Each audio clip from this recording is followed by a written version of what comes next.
கடலலை கொஞ்சும் திருச்செந்தூரில் விஸ்வரூபமே வேலையா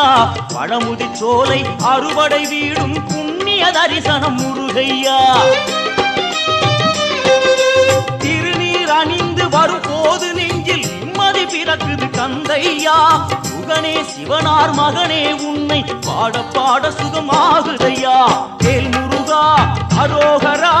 அரோகரா வேல்